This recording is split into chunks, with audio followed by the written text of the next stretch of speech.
Chelsea and Barcelona are in the final stretch of their agreement to sign Frenkie de Jong. The message is clear today: lower the salary or leave, as Chelsea start to really heat things up.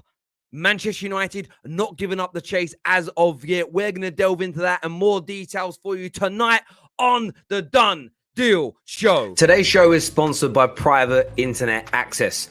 And this is something I use on my personal computers, work computers, and on my devices. Whenever you're using an open network for internet, whether at a cafe, whether you're at the airport, shopping center, wherever that may be, you need to encrypt yourself and ensure that your personal data is being protected at all times. Private internet access is available all around the world. And as I've mentioned, you can use it on your smartphone, your smart TV, laptops, iMacs, whatever it is that you use. This also gives you the availability to access content worldwide. So when you're traveling, it doesn't matter if you want to use your Netflix, the iPlayer, YouTube, wherever you are in the world, the VPN via private internet access gives you the ability to do so. Now, what the Football Terrace can do for you is give you an 82% discount on this product, plus 3 months free. All you need to do is click on the link in the description or scan the QR code on your screen during this video to sign up now.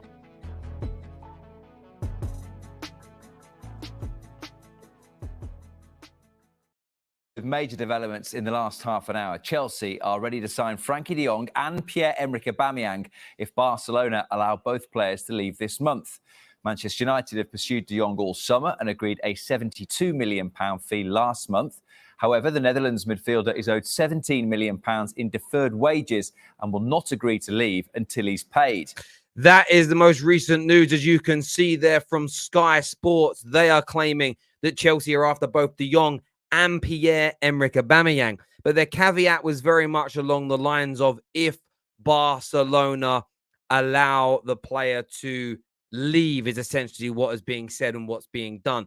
But as Gerard Romero has revealed, along with a number of other journalists, including the brilliant Ben Jacobs, that Chelsea are confident of signing the player. They are confident of landing a deal. Let me rephrase that. They're confident of landing a deal with Barcelona.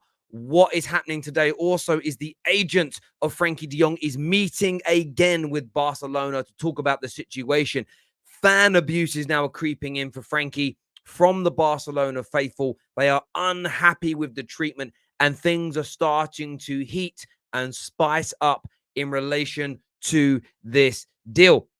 Now, as we know, it was always going to get a little bit nasty. There was always the potential for it to become a little bit crazy. Here is some footage, courtesy of Sport, from Barca fans towards Frenkie de Jong today. Bájate el sueldo, perra! Bájate el sueldo, perra! And that essentially, I've been reliably informed, translates to basically take the pay cut, you female dog, is what they're shouting to him. There's only a handful of people as he's going into the training complex today. So there is starting to be a growing sense of animosity from Barcelona fans towards Frenkie de Jong.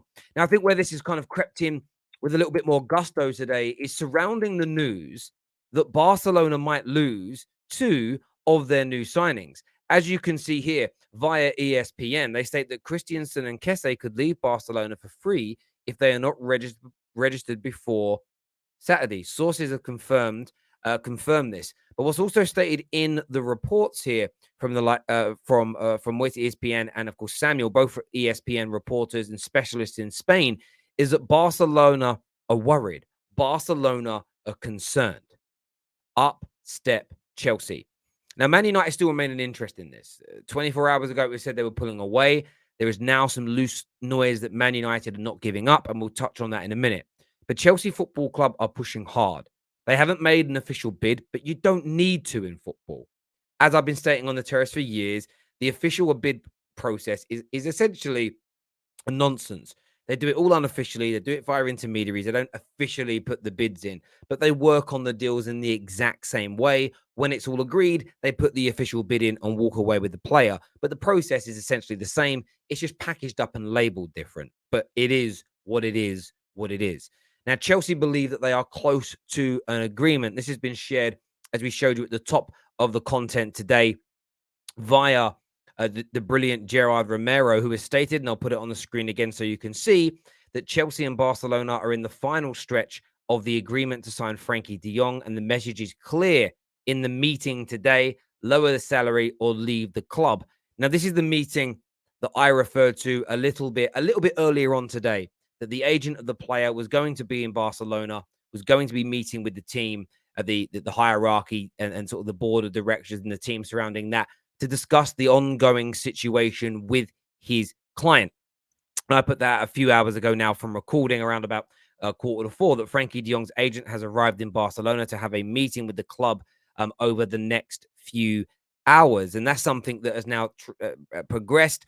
Gerard Romero has stated that the player has been told again, leave or take a pay cut. The player is saying, I'm not taking a pay cut and I don't want to leave. Something has got to give. The fact that Manchester United, the fact that Chelsea are pushing so hard gives you an inclination that maybe Manchester United haven't given up yet. Haven't given up quite just yet. Chelsea believe that they have, of course, got a chance of bringing him in, because why negotiate if you didn't think there was a chance at all? Now, it was stated earlier on today by Marcel van der Kraan on Sky Sports that Man United have agreed a deal with Frenkie de Jong's agent. Of course, not to play for Man United directly, as some people have suggested, but very much along the lines of personal terms. And there's been a few claims from Holland over the past 24 hours that Man United did, in fact, agree these personal terms. What he also stated, as you can see here, is that no matter what Frenkie de Jong says at Barca, Man United have a deal with the agent of the player. It just depends on what happens on the political department of Barcelona over the wages which they still owe him. Now, this is very much what we reported on the Football Terrace many weeks ago. Now, there were personal terms that were agreed or agreed in principle. It doesn't really matter which. They are the same thing. The same as unofficial and official bids. They are the same thing. But Chelsea are the issue here for Man United. I still believe Chelsea are a bigger issue than Barcelona, because if Chelsea put this bid in, I just don't believe. And if I end up being wrong, it's a positive wrong for me as a United fan. But I don't see a situation where Man United walk away with this player and Chelsea do not. Can't see it. Not for love, not for money. I cannot see a world in which Manchester United walk away with the player and Chelsea get told no by Frenkie de Jong.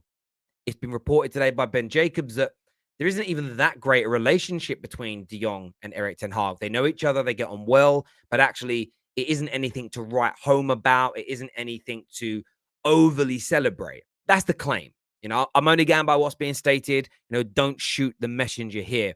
But Chelsea, very confident indeed of striking a deal and beating Manchester United to the player once Frenkie de Jong gives the green light.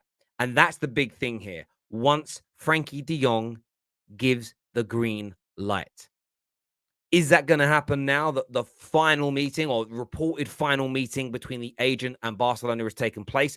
Are Barca going to become more forceful? Just again, as I predicted they would, as the season gears up, as they need to register these players, as they need their finances resolved to be able to start the season. The way it's been framed the whole time, and I told you this 7, 8, 9, 10 weeks ago, Barca will frame this as the player's here for money. The player only cares about money. He's not here for the club. It won't allow us to register people. Blah. What Laporta says publicly and then what he says privately are different. But at some point that will turn, and we're beginning to see those stages surrounding that. Fans turning on him, abusive shouting from fans, horrible tweets from Barcelona fans to him to try to force him out. When he refuses to take that pay cut and leave, this is always going to happen. My prediction here is he will end up leaving, and that is when I think Chelsea will strike with the official offers. They will offer him the contract, and I believe he will become a Chelsea football player. I hope he becomes a Man United player. I hope he rejects Chelsea, but I just don't personally see it. I don't personally see it as things stand right now. As things stand right now, I just can't. And with Chelsea also looking at Pierre-Emerick Aubameyang as well, I'm sure them and Barca will come to some sort of an agreement, even if they're different on paper. And to quote what Ben Jacobs said earlier, in case you didn't see it, a big week for Chelsea to pursue Frenkie de Jong and Wesley Fofana. Clarity on Frenkie de Jong's future expected within the next 48 hours. Frenkie de Jong still doesn't want to take a pay cut, opening the door for Chelsea. Man United have all but given up, is what Ben Jacobs has got to say. But things are on the rise. Things are spicing up. The heat is rising surrounding this deal. What is going to happen in your opinion? That is what I care about more than anything else. What do you think? What do you feel? Make sure you give that QR code a scan before you leave. Until next time, take care. Goodbye. God bless. And we'll